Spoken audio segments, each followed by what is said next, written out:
en la medida en que nosotros obedecemos al que nos habla, se va haciendo el espíritu más noble, más sencillo, como de niño, más blandito, y puede experimentar la fuerza de la gracia que le comunica el Evangelio, ¿sí? Es así pues como podríamos nosotros explicar esta realidad de la fe, ¿sí?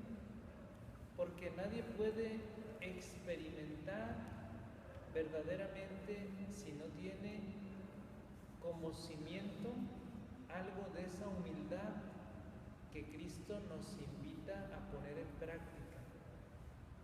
Porque la humildad te hace tener un espíritu tan abierto que en cualquier momento en que llega la gracia puede ser sensible a esa llegada, ¿sí? En cambio, por ejemplo, el corazón duro, el corazón que se cierra a Dios, no experimenta tan fácilmente esa llegada y esa cercanía, ¿sí? ¿Por qué razón?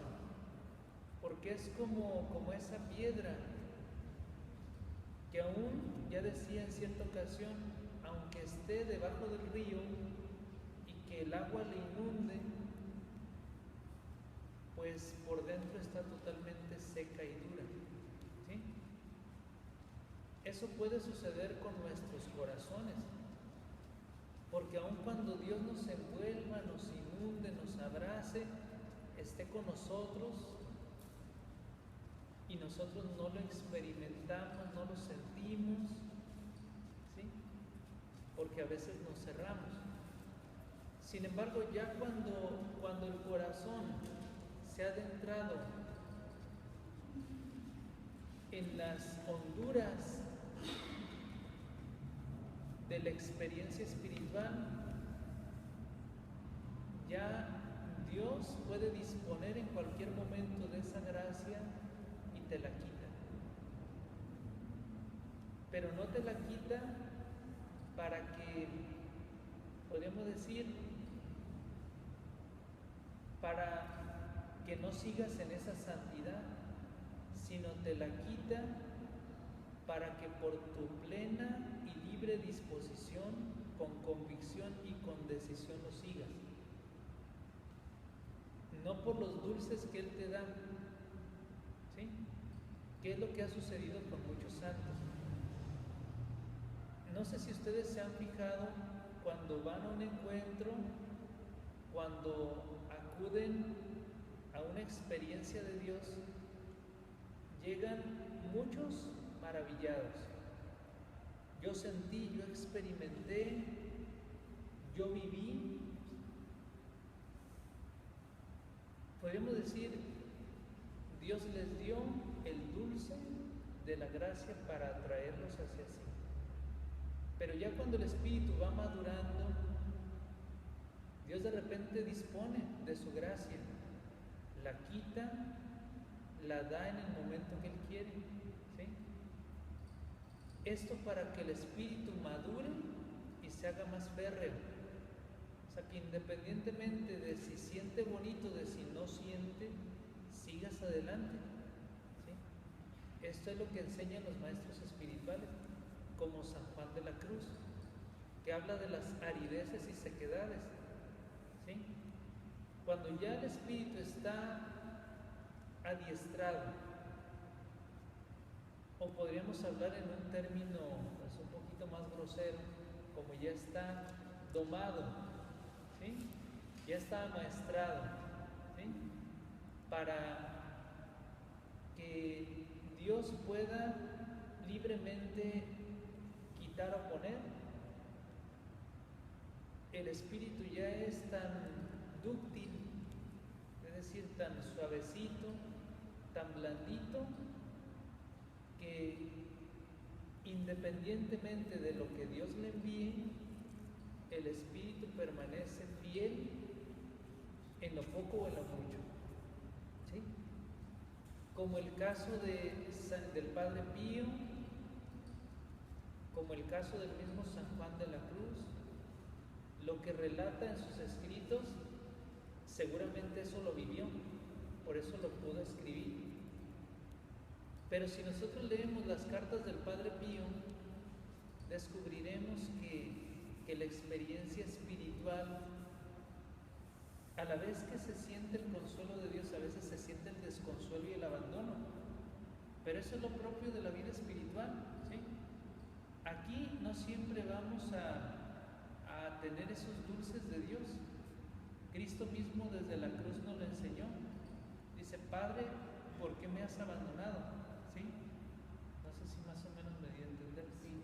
El Padre Pío vivía noches tan oscuras, tan prolongadas, tan largas, que se sentía morir. ¿Sí?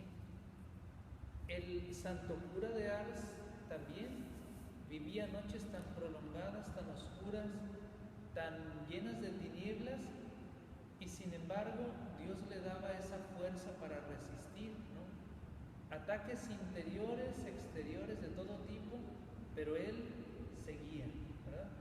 En el caso de San Juan de la Cruz, tantas pruebas y persecuciones exteriores, tantas dificultades interiores, y sin embargo, o sea, él estaba día y noche en oración, en contemplación, en deseos de Dios, ¿sí? Y es que solamente así es donde se va fraguando, donde se va formando y afianzando la virtud. La virtud no se consigue en una vida fácil, la virtud se consigue en la prueba continua, ¿sí? Una virtud no la vas a poder trabajar si no existe el vicio opuesto o el pecado opuesto. Por ejemplo, si en nosotros no hubiera soberbia, bueno, pues no tendríamos por qué practicar la humildad. Si en nosotros hubiera el dominio propio, no tendríamos por qué de repente, así no. Si en nosotros no hubiera, por ejemplo, así como ese impulso, ese amor propio, no tendríamos que pues trabajar en el dominio propio, en el ser dueños de nosotros mismos, ¿sí? Si en nosotros no hubiera resentimientos, odios, entonces no tendríamos por qué practicar la caridad, ¿sí? Cuando hay todo eso, el Señor lo permite en tu espíritu, en primer lugar para que te des cuenta de tu limitación, de tu debilidad, de tu fragilidad, lo invoques, acudas a Él, recibas su fortaleza y practiques la virtud, ¿sí? Cuando tú, por ejemplo, le pides a Dios, Señor, pues te pido un poquito de más paciencia, bueno, sí te la va a dar el Señor, pero primero te va a enviar lo que te haga, pues de repente poner a prueba de todo esa paciencia. Cosas que te comiencen a desesperar, irritar, ¿no? Cuando nosotros le decimos, Señor, pues envíame la humildad, bueno, pues te va a enviar cosas que te hagan practicar esa virtud, cosas que te hagan ensoberbecerte y de repente así como que salga tu amor propio, ¿sí? O sea, para que tú puedas pisotear la soberbia y decir, bueno, voy a practicar la humildad, ¿sí? ¿Más o menos? Sí. Porque la virtud se consigue a base de esfuerzo, de entrega, constancia y perseverancia, ¿sí? Pero propio de la virtud es asemejarte a Dios, ¿sí? Más o menos. Es lo que hace la virtud, hace tu espíritu tan maleable, es decir, tan manejable. Es como si a tu espíritu Dios le enviara el fuego cuando tu espíritu es de cera y Él puede darle la forma que Él quiera, ¿sí? Eso hace la virtud. La virtud da forma divina a tu espíritu, ¿sí?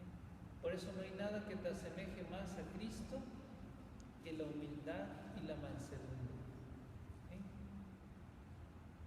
o menos. Bueno, pues yo no sé a qué vino esta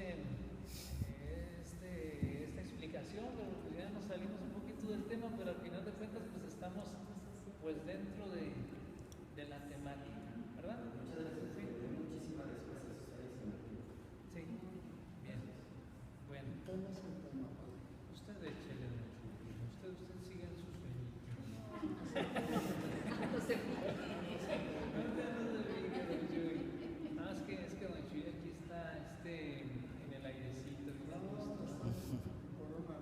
Dice don Chuy, en mi casa no duermo, tengo insomnio, vengo aquí, me da mucho sueño, pues aprovecho. Un coyotito, ¿no? Bueno, muy bien. Entonces, vamos a seguir, ¿verdad? Bueno, continuando con el temita, ¿verdad? Bien. La sabiduría divina es tan incomprensible y quien escudriña debe admitir en Dios cosas que su inteligencia no puede penetrar. ¿Sí? La sabiduría divina es tan incomprensible, tiene tan infinitos matices, que quien escudriña debe admitir en Dios cosas que su inteligencia no puede penetrar. Pero lo que no puede penetrar la inteligencia lo puede hacer el afecto. De ello nos habla San Buenaventura. La inteligencia no tendrá tanta potencia para llegar hasta Dios, o mejor dicho, para penetrar en el misterio, porque sí llega a Dios, la inteligencia, porque ha sido creada por Dios para lo excelso, para lo altísimo. Pero la inteligencia se queda solamente en el umbral del misterio, es decir, solamente al inicio. Y lo que puede entrar al corazón del misterio es el afecto que inspira y confiere el Espíritu Santo. ¿Sí? ¿Más o menos? ¿Queda claro esto? Eso es lo que dice San Buenaventura. San Buenaventura puede decir: el afecto sube más que la razón y la unión más que el conocimiento.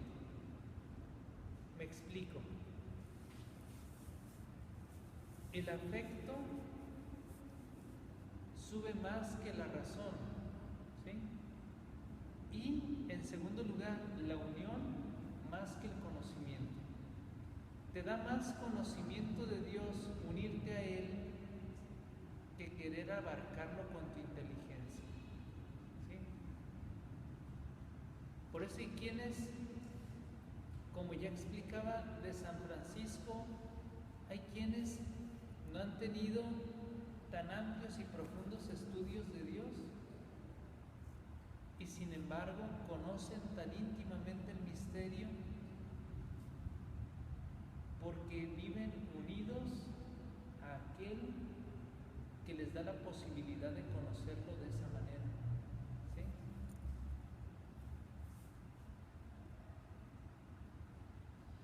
Dice, y debe tener claro que si ha encontrado razones sobre una misma cosa, hay razones cada vez más profundas que permanecen ocultas. Dicho de otra manera, conoceremos algo, pero no lo conocemos todo. Sócrates, un sabio de la antigüedad que era filósofo, maestro de Platón, ¿verdad? De Platón. Él dice, entre más conozco, menos sé. Entre más vas conociendo, te vas dando cuenta de la amplitud tan grande del conocimiento. Nosotros sabremos, pues yo creo que un 0.00001%, ¿verdad? De todo lo que existe. ¿Por qué? Porque en realidad es tan amplio, ¿sí? Lo que se puede conocer aquí de manera terrena, pero si nosotros vamos algo más allá, que es el conocimiento de Dios, mucho menos abarcable. Si tantos campos de la ciencia, tantos campos de estudio, la medicina, las artes, la abogacía, ¿sí?, la música, ¿no?, dentro de las artes, ¿no? Y así podemos enunciar muchas ciencias, y de esas ciencias, ¿cuántas conocemos nosotros a profundidad? Ninguna. Si eso es algo palpable, algo estudiable, pues, ¿sí? Y aún hay muchas cosas que no, pues, podemos conocer de todas las ciencias. Imagínense cuando nos acercamos al misterio de Dios, ¿sí? Más o menos.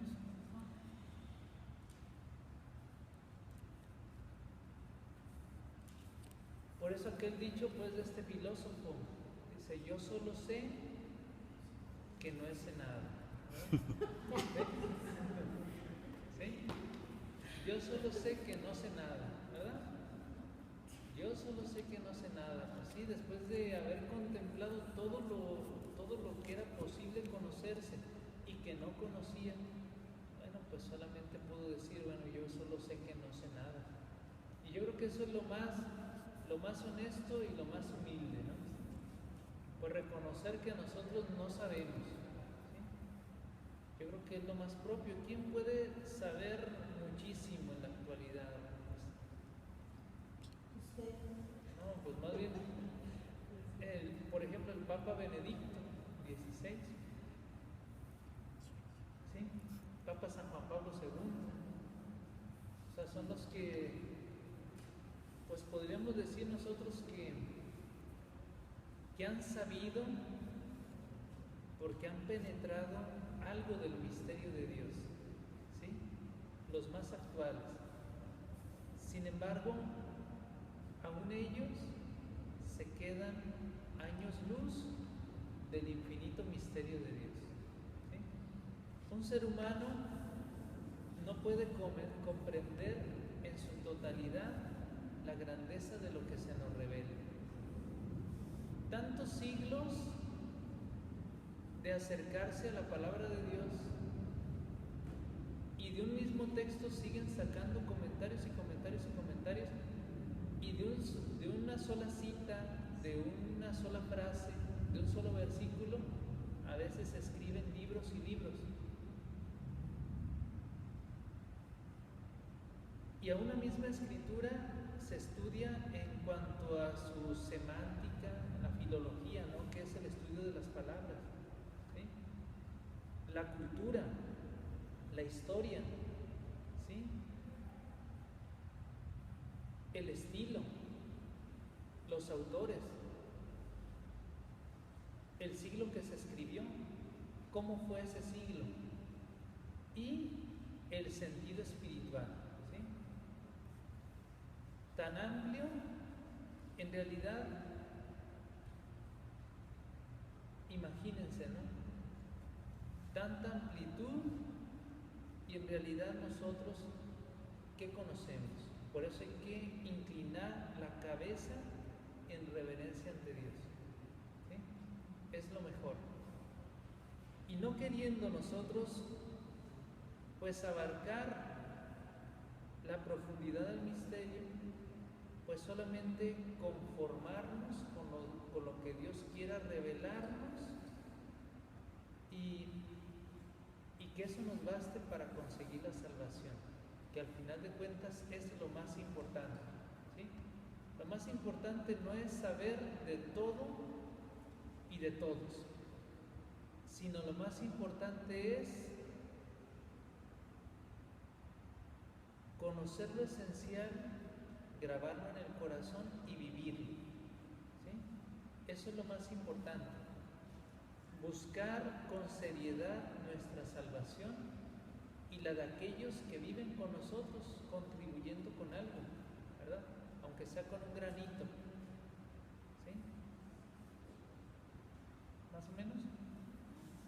Todo esto lo digo simplemente para poner de manifiesto que si lo que vemos es tan amplio, Dios va mucho más allá. ¿Sí? Más o menos, ¿sí queda claro? Sí.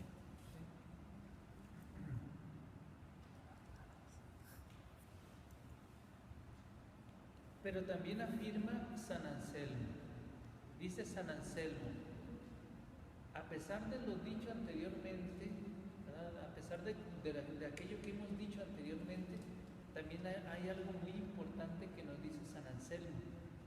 Dice, me parece que incurrimos en una falta grave y en una negligencia si no nos esforzamos por comprender lo que creemos, después de habernos consolidado en la fe. ¿Sí? Entonces es una falta grave y es una negligencia el no profundizar en lo que creemos, el no esforzarnos por comprender lo que creemos. ¿Sí? Hay que esforzarnos en comprender lo que creemos, ¿sí?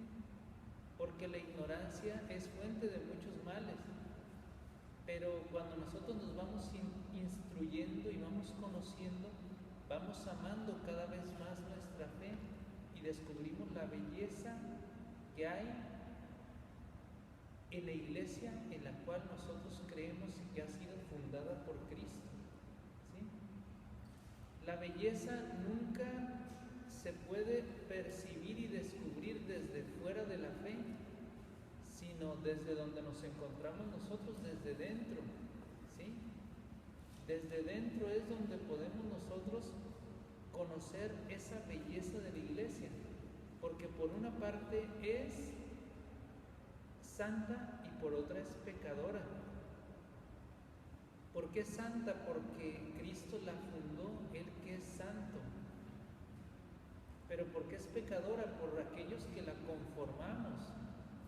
Entre más buscamos la santidad y Dios con su gracia eleva nuestro esfuerzo, la iglesia va siendo más santa, ¿sí?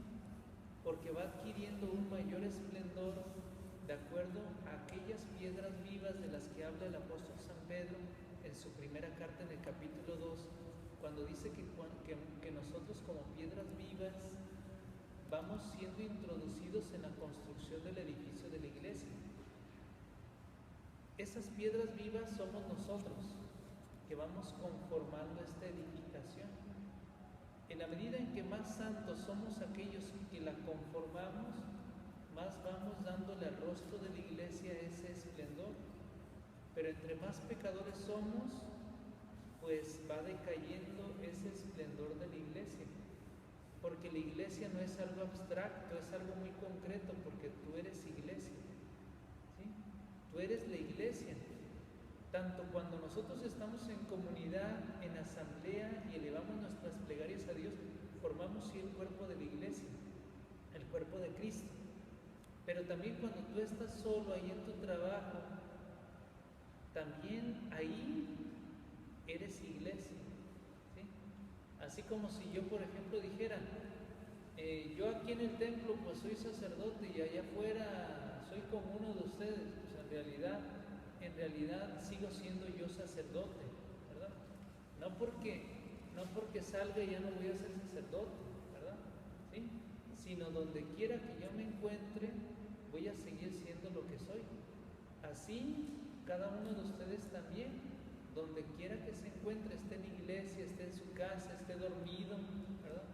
Esté despierto, esté comiendo, esté en el trabajo, esté en la oficina, esté jugando, haciendo deporte, bueno, donde quiera eres iglesia, ¿verdad? ¿Sí? ¿Más o menos? Sí, más o menos me doy a entender. ¿Hasta aquí vamos bien? Bien. Para San Anselmo, dice el autor que hace unos momentos cité, que es el teólogo Hans Urs von Balthasar, es suizo, ¿verdad? Ya falleció en el siglo pasado. Él, hablando de San Anselmo, él habló de muchos santos, Por ejemplo, habló de San Ireneo, de San Agustín, del pseudo Dionisio, Areopagita, de San Anselmo, de San Buenaventura, de Santa Teresita de Lisieux, ¿verdad? Y él, cuando habla de San Anselmo, dice lo que significa para San Anselmo la razón. Nosotros tenemos una facultad del entendimiento que se llama razón, ¿sí? ¿Qué es para San Anselmo la razón? Porque él habla de que hay una unidad entre razón y fe. La razón para él es la facultad visual de la mente, es como el ojo de la mente, ¿sí? Con los ojos podemos ver, ¿sí? Podemos ver. Así la razón es el ojo de la mente. Con la razón tú puedes ver lo espiritual. Eso es lo propio de la razón. Dice, pensar significa hacer espiritualmente visible una cosa, ¿sí? Cuando tú piensas, haces espiritualmente visible aquello en lo que piensas, ¿sí? Lo pones como si lo pudieras tocar, ¿sí? Cuando piensas en Dios, lo puedes tocar, ¿sí? Con el espíritu, ¿sí? Hace visiblemente lo espiritual, ¿sí? ¿Más o menos? Sí. Sintetizando, ver espiritualmente es entender. Cuando ves espiritualmente, entiendes. ¿Sí, más o menos? Bueno, ya vamos terminando, ¿verdad? Porque ya algunos ya están haciendo ojitos, ¿verdad? Y aparte ya es tardecito, ¿verdad? Ya son 9:07, ¿verdad? Bien. Entonces vamos aquí haciendo otra pausa técnica.